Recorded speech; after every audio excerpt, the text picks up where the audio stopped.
साथियों नमस्कार, आदाब, सत श्री अकाल, जय भीम, जोहार। मैं डॉक्टर दशरथ हिनोनिया स्वागत करता हूं आज की इस परिचर्चा में। साथियों, आज की परिचर्चा यह है कि आज हमारे प्रधानमंत्री नरेंद्र मोदी जी 75 वर्ष के हो गए हैं। तो सबसे पहले अम्बेडकराइट पार्टी ऑफ इंडिया की ओर से और इसके प्रदेश अध्यक्ष होने के नाते राजस्थान की ओर से मैं मोदी जी को जन्मदिन की शुभकामनाएं प्रेषित करता हूं और साथ ही अपेक्षा भी करता हूं कि आप जल्द ही हमें मार्गदर्शक मंडल में मिलेंगे, क्योंकि इस प्रकार का अघोषित नियम 2014 में जब भारत के प्रधानमंत्री आप बने थे तो बीजेपी के लिए इस प्रकार का नियम आपने लागू किया था। और जो आपका मातृ संगठन आरएसएस है, उन्होंने किसी ना किसी रूप में आपको सपोर्ट भी किया और इसी की परिणति के रूप में जिस बीजेपी को अपने खून पसीने से सींचा और इस पार्टी को खड़ा किया, वो सारे के सारे मार्गदर्शक मंडल में चले गए।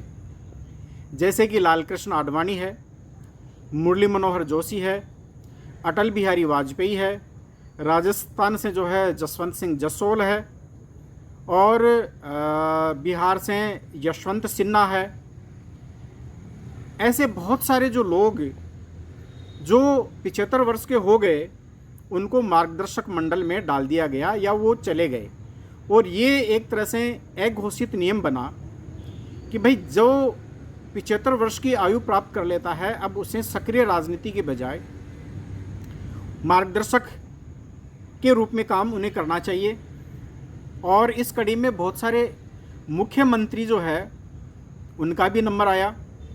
और इन मुख्यमंत्रियों में जैसे एमपी से शिवराज सिंह चौहान है, इसी प्रकार से जो है बिहार से गुजरात से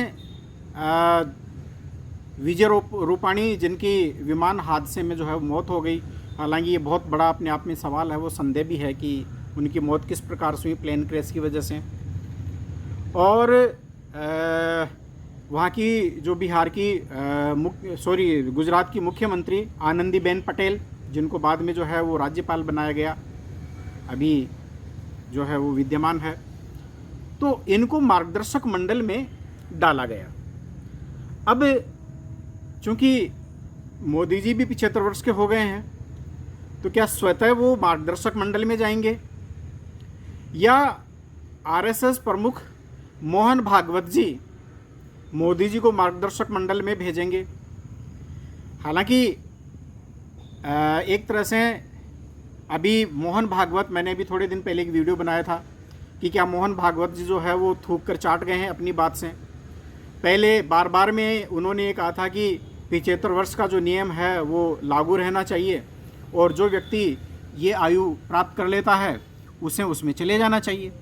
लेकिन अभी जो है जब भागवत साहब ने जो स्टेटमेंट दिया, तो लेटेस्ट स्टेटमेंट में उन्होंने कहा कि उन्होंने कभी ऐसा नहीं कहा कि 75 वर्ष की आयु सीमा है वो अनिवार्य है और मार्गदर्शक मंडल में जाना चाहिए और 75 वर्ष का नियम है वो लागू होना चाहिए या किसी को इस्तीफा देना चाहिए। यानी उनका निशाना है वो पीएम नरेंद्र मोदी की तरफ था, जो ऐसा माना जा रहा है कि शायद वो इस मूड में नहीं है कि उन्हें जो है इस्तीफा देना चाहिए। तो क्या जो है पीएम नरेंद्र मोदी जी की जो है वो मंशा को भांप गए हैं? तो उन्होंने अपनी लाज बचाने के लिए कहा कि मैंने ऐसा नहीं कहा और अपनी बात से मुकर गए। और खुद ने भी कहा कि मैं भी जो है 75 वर्ष के ऊपर रिटायर नहीं हो रहा हूँ, सेवानिवृत्त नहीं हो रहा हूँ। तो क्या ये माना जाना चाहिए कि बीजेपी और आरएसएस के जो भी उच्च पदों के ऊपर आसीन व्यक्ति है, ये नैतिकता के नियम है वो केवल दिखावे के लिए है, और जब अपनी बात आती है या अपनी बारी आती है तो इन नियमों को ताक पर रख दिया जाता है और वहाँ पर इस प्रकार के कोई नैतिक मापदंड है वो उनके ऊपर लागू नहीं होते हैं। तो ये एक बहुत बड़ा, यानी कि एक तरह से जो है वो सवाल है। और इसी सवाल के संदर्भ में आज की, यानी कि एक तरह से इस लाइव परिचर्चा में ये आप लोगों के सामने भी एक सवाल है साथियों आप क्या सोचते हैं कि बीजेपी और आरएसएस का जो शीर्ष नेतृत्व है, नैतिक मापदंडों का पालन करता है? क्या उन्हें करना चाहिए? कमेंट्स में हमें ज़रूर अवगत कराएं, और यदि नहीं तो इस संदर्भ में आपका क्या कहना है।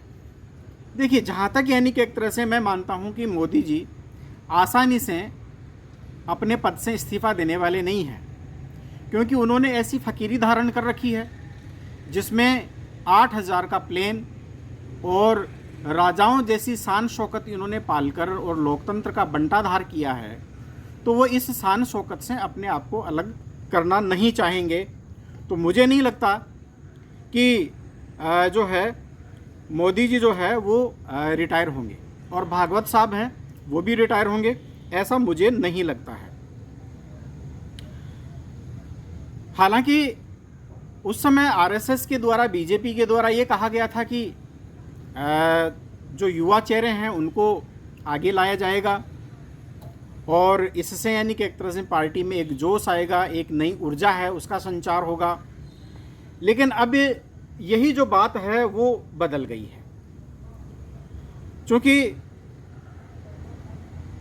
आयु सीमा की जो 75 वर्ष की परंपरा है वो आरएसएस की सोच से जुड़ी हुई है, यानी नए नेतृत्व को और संस्कृति को आगे लाना चाहिए, ऐसा जो है वो माना जा सकता था। लेकिन अब वो सोच है वो पीछे जा रही है।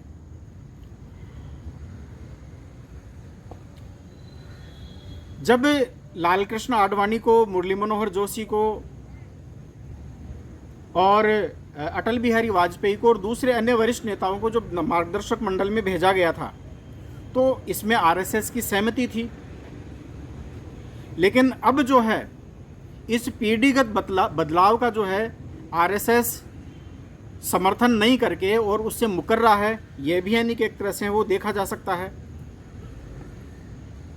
और ये प्रश्न इसलिए और जटिल हो गया है क्योंकि मोदी जी जो है वो इस मूड में नहीं दिखाई दे रहे हैं। तो आरएसएस अपनी खाल बचाने के लिए इस प्रकार का यानी कि एक तरह शायद स्टेटमेंट दिया हो।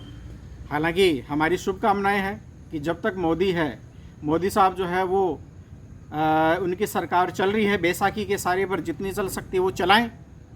लेकिन बात ये आ जाती है कि जो है नियम अपने ही बनाए हुए हैं और अपने ही नियमों से वो मुकर रहे हैं, तो सवाल तो लाजमी है और सवाल उठाया भी जाएगा। विपक्षी राजनीतिक दल हैं जिसमें कांग्रेस और इंडिया गठबंधन है, सभी इसी बात को लेकर और आज जो है वो चर्चा रहेगी, और आज ये एक ज्वलंत प्रश्न है वो भी बना हुआ है। तो इस दृष्टि से यानी कि एक तरह से क्या अब मोदी जी रिटायरमेंट लेते हैं या फिर जो है पद के ऊपर बने रहते हैं।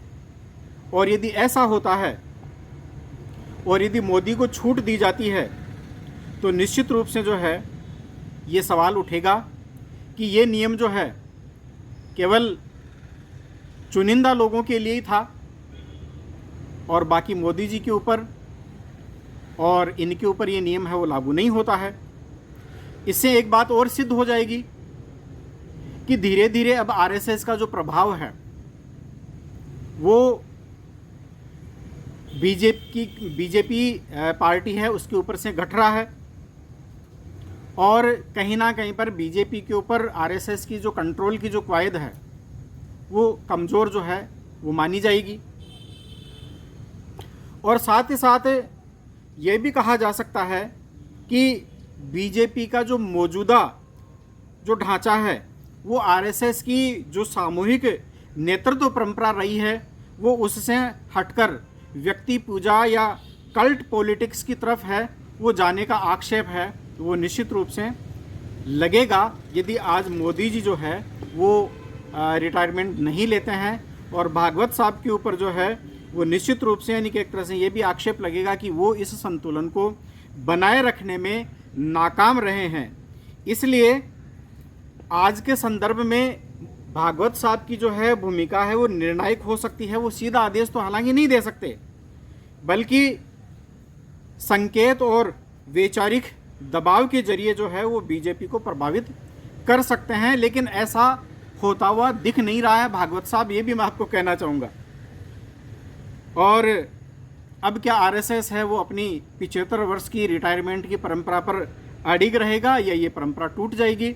आज के बाद में ये भी जो है वो सामने आ जाएगा।